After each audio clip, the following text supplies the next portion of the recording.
A emissora número 1 de maior audiência de Curitiba e do Paraná recebe nesse momento, aqui nos estúdios, o deputado federal Jair Bolsonaro.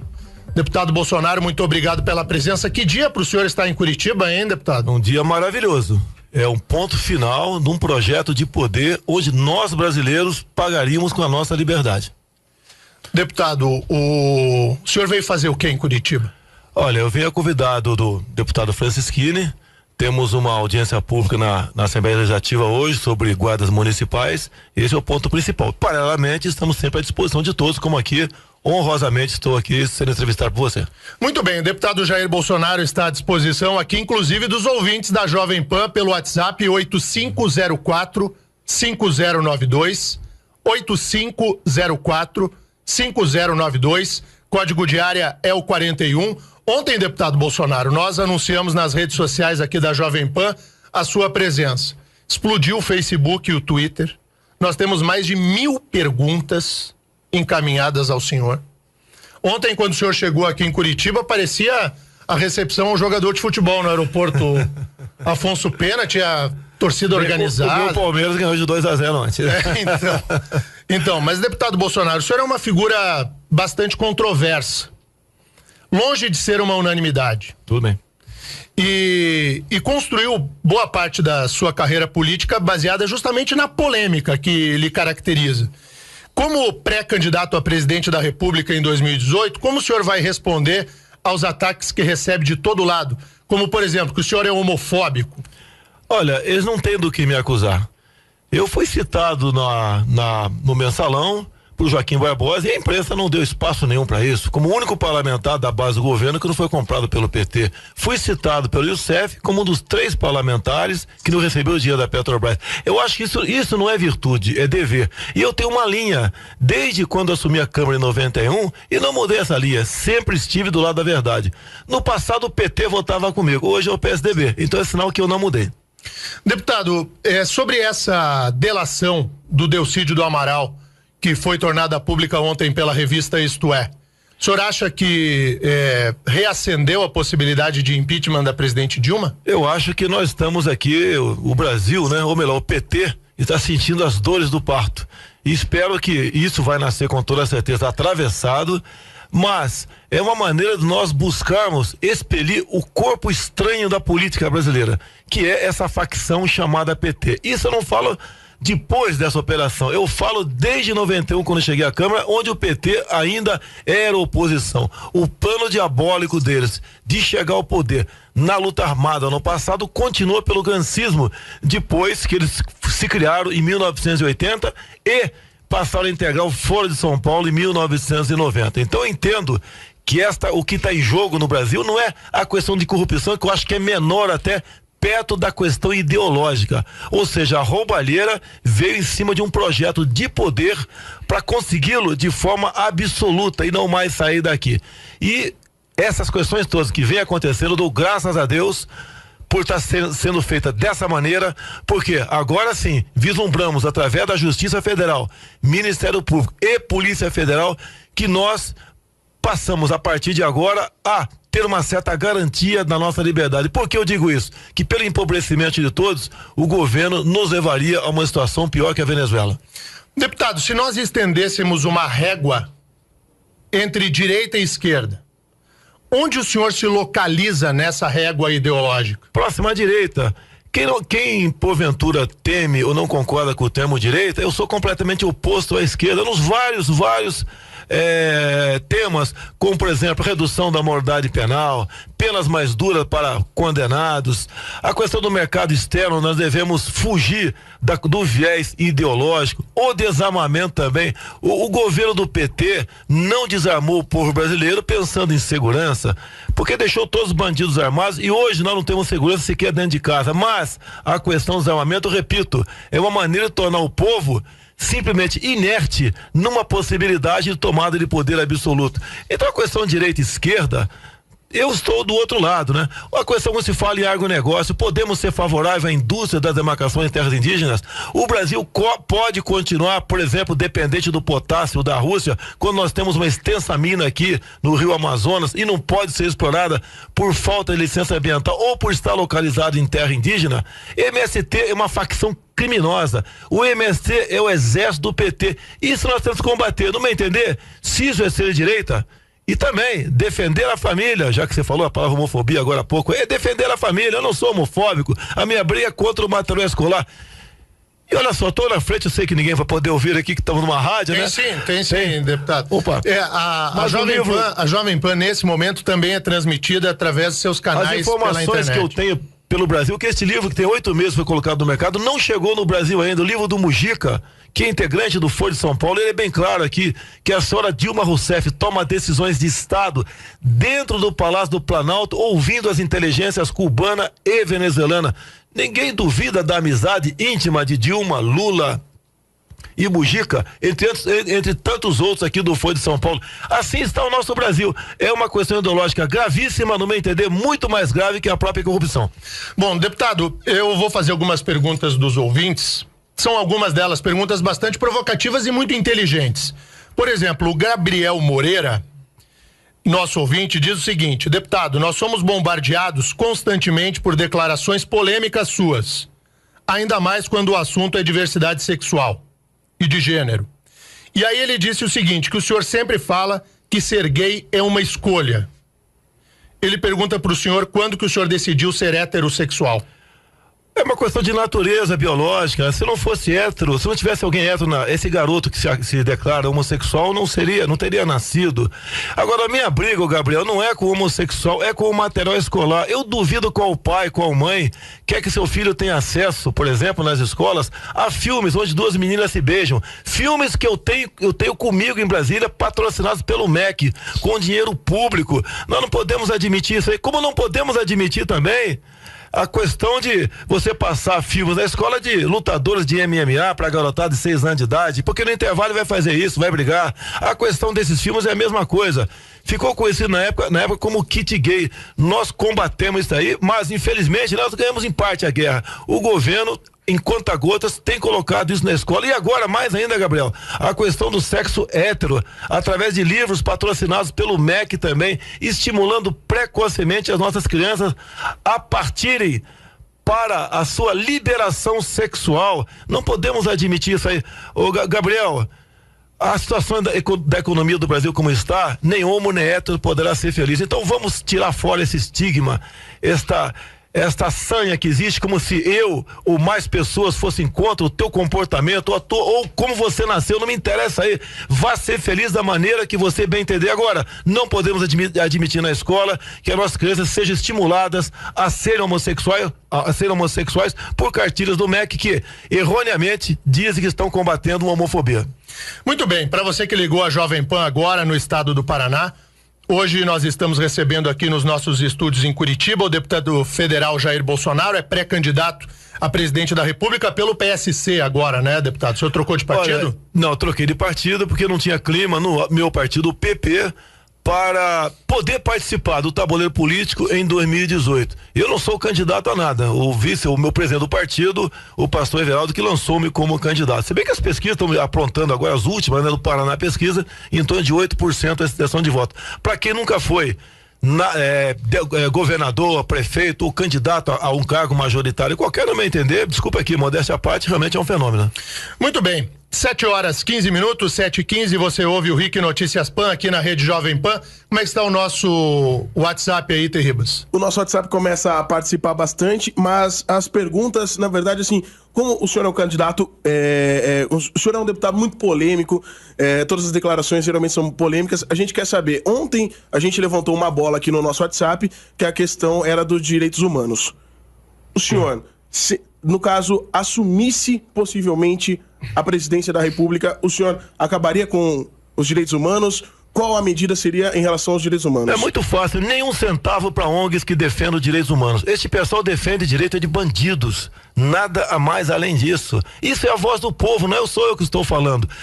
Essa política de direitos humanos, conhecido como politicamente correta também, é que tem ajudado a estimular a violência no nosso país. A partir do momento que o elemento sabe que após cometer um crime não vai faltar um advogado deles na porta da delegacia para defendê-los, isso torna, pode ter certeza, muito mais com vontade de praticar aquele crime do que não praticá-lo. Então a polícia de direitos humanos tem que ser banida do nosso país da forma como está aí. Bom, nós vamos fazer um intervalo rapidinho agora, Terribas, que temos que cumprir a nossa obrigação, e voltamos já já ouvindo o deputado federal Jair Bolsonaro. Também está aqui conosco o deputado federal do Paraná, o deputado Fernando Francischini, também conversará conosco aqui no RIC Notícias PAN. Voltamos já já.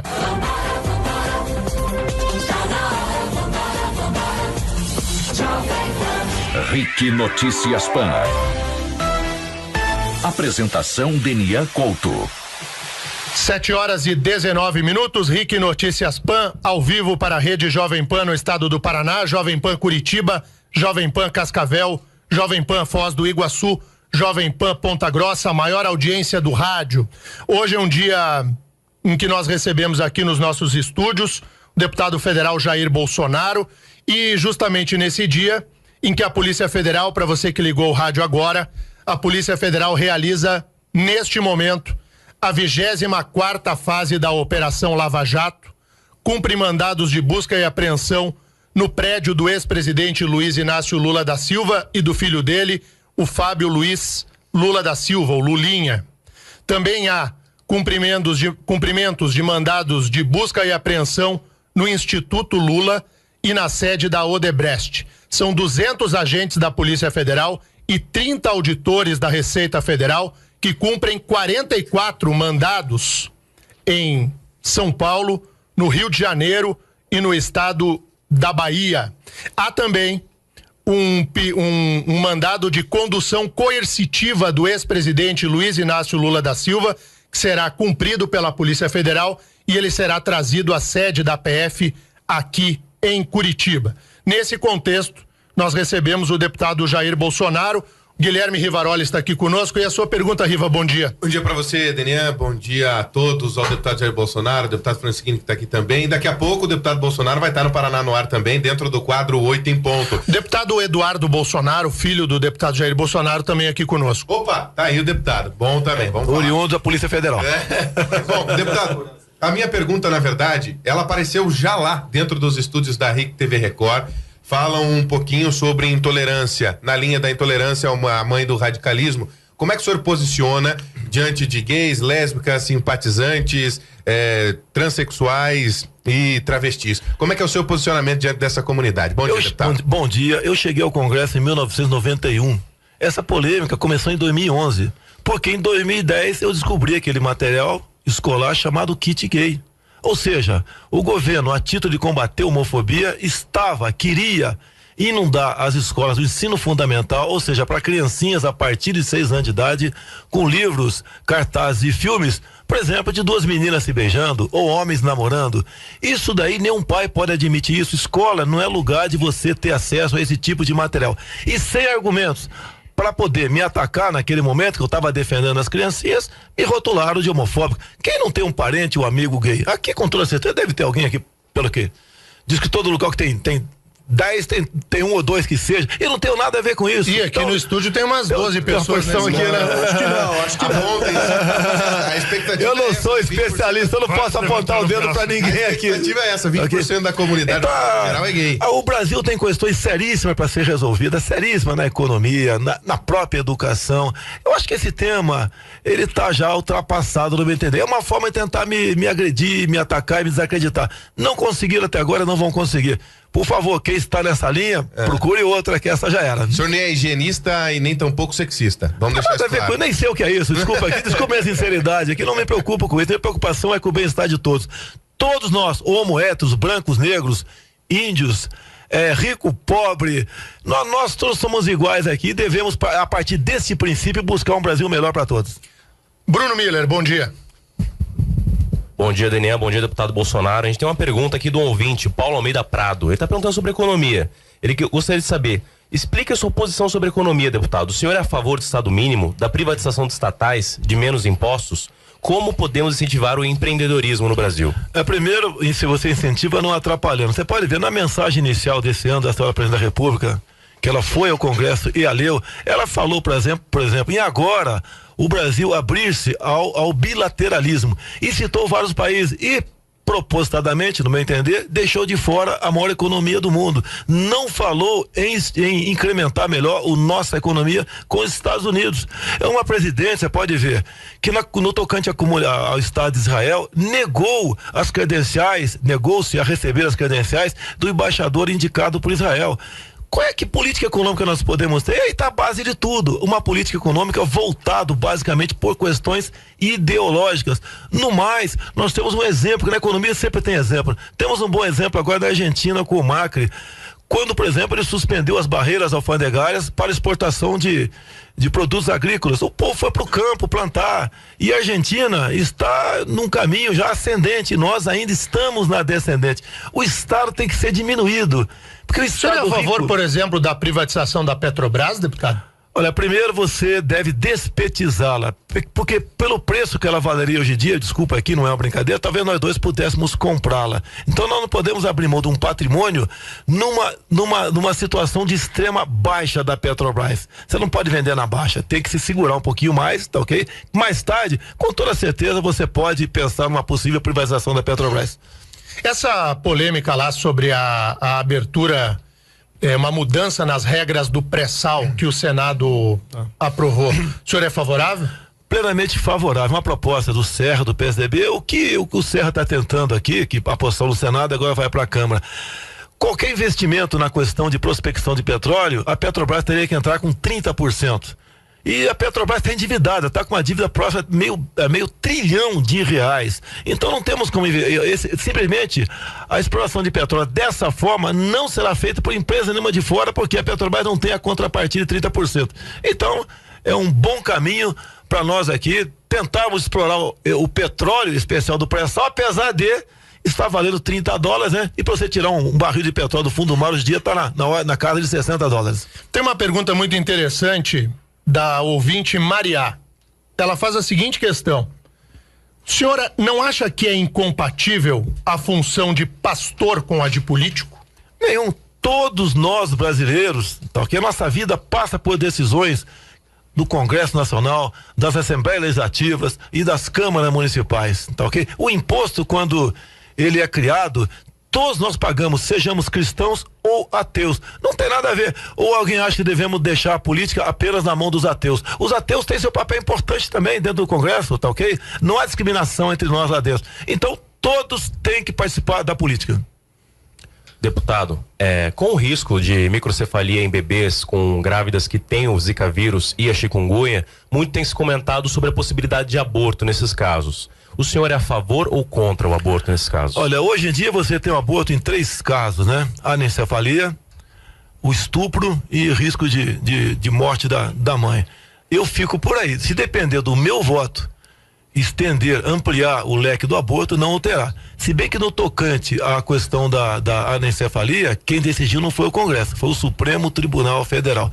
Eu vejo um risco nisso. O Supremo Tribunal Federal, nessa e outras causas, tem tomado o papel de legislar. Isso não é bom, porque um Supremo Tribunal Federal aparelhado, seja por quem for, o risco de a democracia, de tudo que depender da vontade popular passar pelo Senado não é bom, porque na verdade, passar pelo Supremo, na verdade o Supremo que estaria legislando e o trabalho e o legislativo seria simplesmente abortado nessa questão.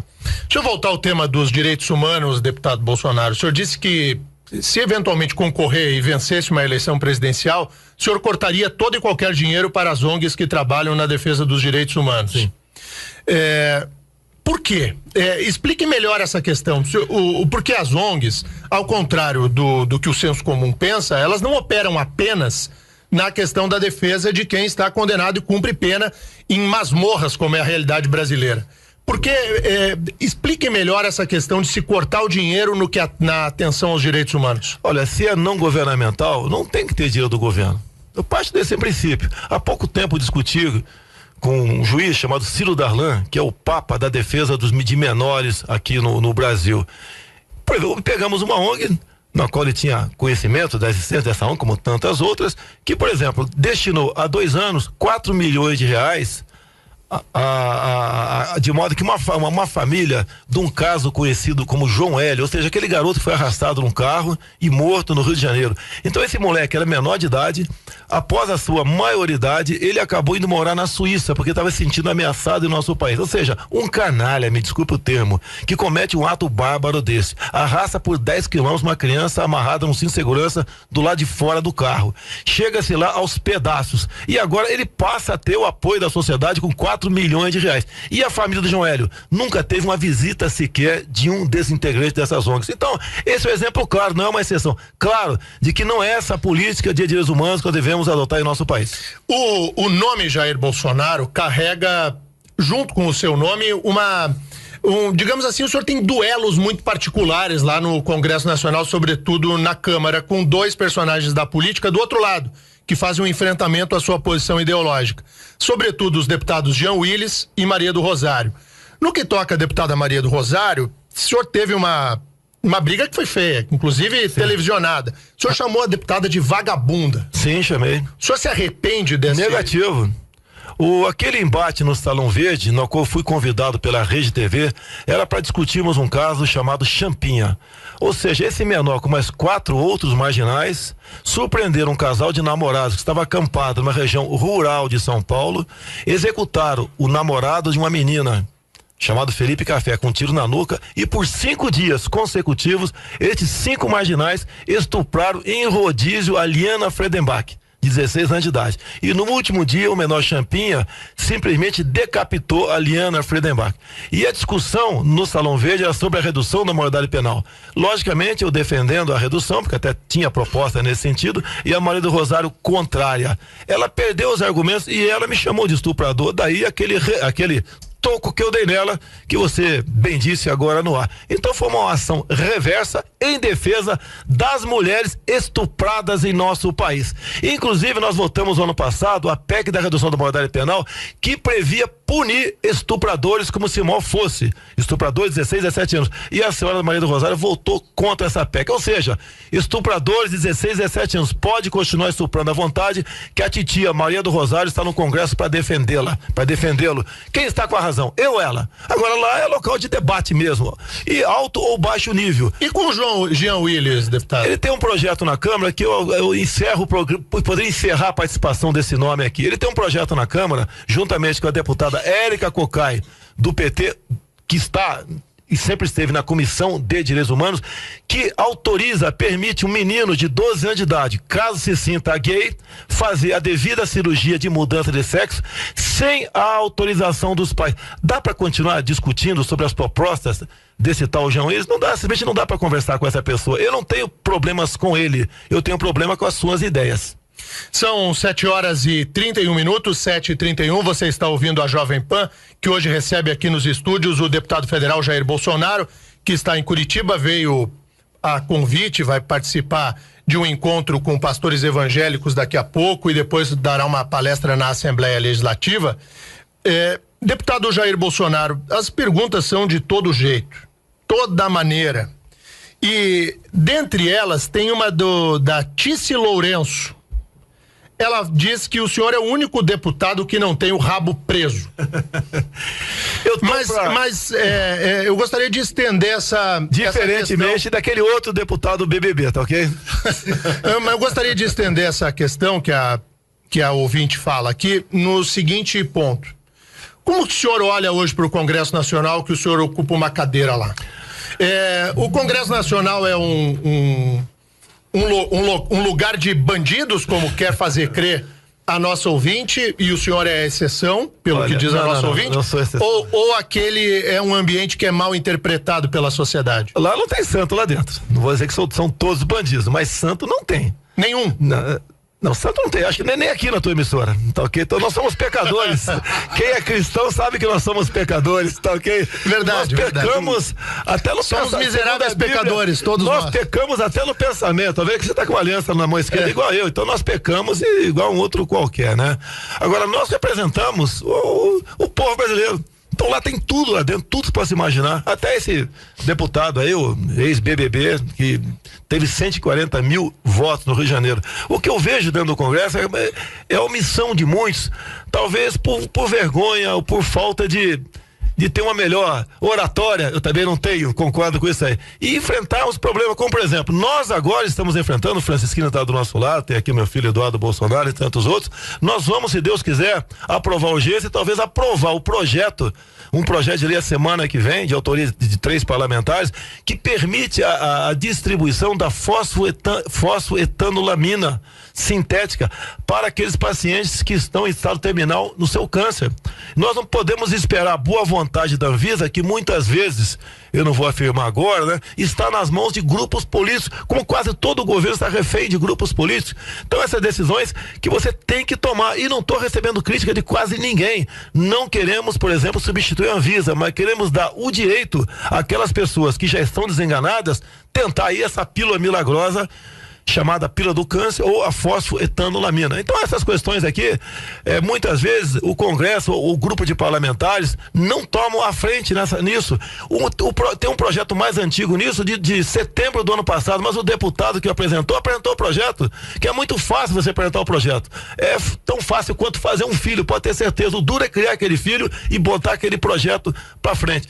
Então o Congresso do MDB peca por omissão. Agora, contrariando, ele já faleceu, né? Ulisses Guimarães, que sempre dizia, quando alguém falava que o Congresso estava mal, ele falava, espere o futuro. Esse Congresso que está lá agora é muito melhor do que o do ano passado, graças, acredite, a Eduardo Cunha, quando aprovou a PEC das emendas impositivas. Sobre o Eduardo Cunha, o senhor acha que ele tem condições de permanecer presidindo a Câmara depois que o Supremo Tribunal Federal aceitou a denúncia contra ele ou não? Olha só, não existe corrupto sem corruptor.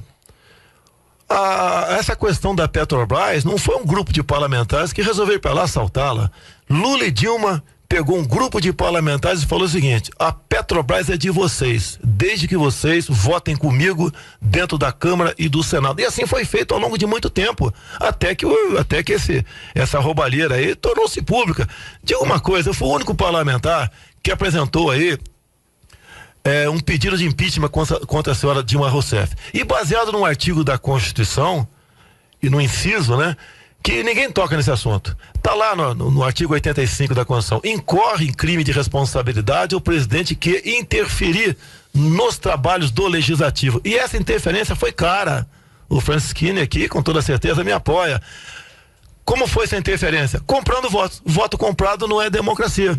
Então o parlamento, no meu entender, falta ser alguns se atirar mais na defesa das suas ideias, atender mais a população nos seus clamores, e daí nós podemos realmente, através do parlamento, que é necessário em qualquer democracia, darmos dias melhores a todos no nosso país. Agora, deputado, responda a pergunta.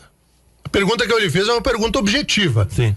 Há condições tudo bem, presidente Eduardo então, Cunha olha só, permanecer no comando da Câmara ou não? Enquanto a Dilma estiver no comando da nação, no meu entender, ele permanece na Câmara. Isso Dilma não é uma diminuição moral? Não, o que eu disse pra você no começo, agora responda a minha pergunta também.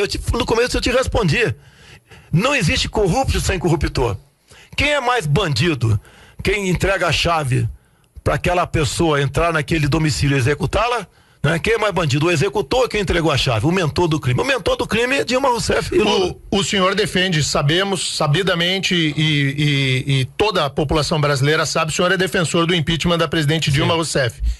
Eduardo Cunha é a pessoa mais adequada para conduzir esse processo? Olha, eu votei nele por ocasião da eleição da mesa, porque o outro lado era o Quinaglia, do PT. Assim como no passado, eu votei em Severino Cavalcante, e muitos dizem que eu decidi a eleição de Severino Cavalcante, porque eu também vim candidato para poder usar a tribuna da Câmara.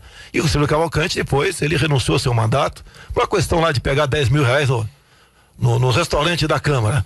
Agora, por que eu votei nele e me orgulho de votar nele? Porque o outro lado era Luiz Eduardo Grinhal, tá? O pai aí do Bolsa Ditadura, que já nos consumiu mais de 5 bilhões de reais, pagando a bandidos que treinavam em Cuba para tentar desestabilizar o nosso país no passado. Então, dentro da Câmara, nós temos opções. Eu não posso simplesmente não votar em nenhum dos dois. Logicamente que o Cunha tem seus defeitos e, pelo que parece, será muito difícil ele sair dessa enrascada. Agora, ele não me entendeu um caso para o segundo tempo. E sendo cavalheiro, né? Primeiro as damas. Primeiro, Dilma Rousseff explique por que ela escancarou as portas da Petrobras para que Cunha e outros fizessem o uso que bem entendesse da Petrobras. Depois a gente vê o caso dele. Agora, deputado, o senhor virou meio cult, digamos assim. Vamos dizer, as pessoas da internet lhe chamam de bolsomito. Mas eu explico o mito, por que é. Por que o senhor virou uma espécie assim de figura da internet? Se alguém for aqui no Vado Ribeiro, Eldorado Paulista, perguntar pra molecada de 60 anos, né, como é que era meu apelido quando era jovem? Porque eu sou branco, né, e minha canela era muito branca, não tem praia em Eldorado. Então um dos meus apelidos era Parmito. Tiraram o par fora, do Parmeira ficou só o mito. Só isso daí, mais nada. Porque o deputado Bolsonaro hoje, tá aqui o filho do deputado Bolsonaro, não me deixa mentir sozinho. O deputado Bolsonaro virou uma espécie de, sei lá, estrela da internet.